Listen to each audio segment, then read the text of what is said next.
ట్రాప్లో భారీ ఎత్తున భారీ అంచనాల మధ్య తెరకెక్కిన RC16 సినిమా కోసం రామ్ చరణ్ ఫ్యాన్స్తో పాటు సాధారణ ప్రేక్షకులు కూడా ఎంతో ఆసక్తిగా ఎదురు చూస్తున్నారు.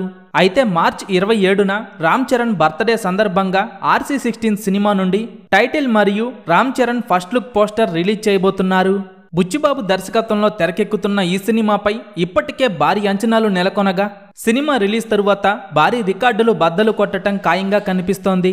ఇప్పటికే ఈ సినిమాలో స్టార్ కాస్ట్ పరంగా శివరాజ్ కుమార్, మిర్జాపూర్ వెబ్ సిరీస్లో దుమ్ము లేపిన మున్నాభయ్య, జగపతి బాబు, విజయ్ సేతుపతి నటిస్తుండగా ఇప్పుడు సోషల్ మీడియాలో వినిపిస్తున్న వార్తల ప్రకారం విజయశాంతి కూడా ఈ సినిమాలో ఒక స్పెషల్ రోల్ చేయబోతున్నారని తెలుస్తోంది.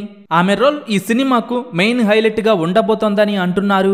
ప్రస్తుతం సోషల్ మీడియాలో వినిపిస్తున్న ఈ వార్త కనుక నిజమైతే మాస్ రచ్చ ఖాయమనే చెప్పాలి. RC16 అనే వర్కింగ్ టైటిల్ తో ఈ సినిమా తెరకెక్కుతుండగా ఈ సినిమాకు సంబంధించి రోజుకో అప్డేట్ సోషల్ మీడియాలో వైరల్ అవుతోంది. గేమ్ చేంజర్ సినిమా నిరాశపరిచిన తరువాత రామ్ చరణ్ తన నెక్స్ట్ మూవీపై ఫుల్ ఫోకస్ పెట్టారు. అత్యంత భారీ బడ్జెట్ తో రూపొందుతున్న ఈ సినిమా షూటింగ్ శరవేగంగా జరుగుతోంది. మొదటి షెడ్యూల్ మైసూరులో పూర్తి కాగా ప్రస్తుతం హైదరాబాద్ లోనే కొత్త షెడ్యూల్ షూటింగ్ మొదలైంది. స్పోర్ట్స్ బ్యాక్ డ్రాప్ లో రూపొందుతున్న ఈ సినిమా కోసం మెగా అభిమానులు ఎంతో ఆతృతగా ఎదురు చూస్తున్నారు. ఈ సినిమా పక్కాగా క్రికెట్ బ్యాక్ డ్రాప్ లో రూపొందుతోందనే విషయంపై అభిమానులకు ఫుల్ గా క్లారిటీ వచ్చింది. ఇక చరణ్ బర్త్డే సందర్భంగా రాబోతున్న RC16 లుక్ అయితే అదిరిపోయే రేంజ్ లో ఉండబోతోందట. రామ్ చరణ్ హీరోగా చేస్తున్న RC16 సినిమా కోసం ఎంతమంది ఎదురు చూస్తున్నారో కింద కామెంట్స్ రూపంలో చెప్పండి.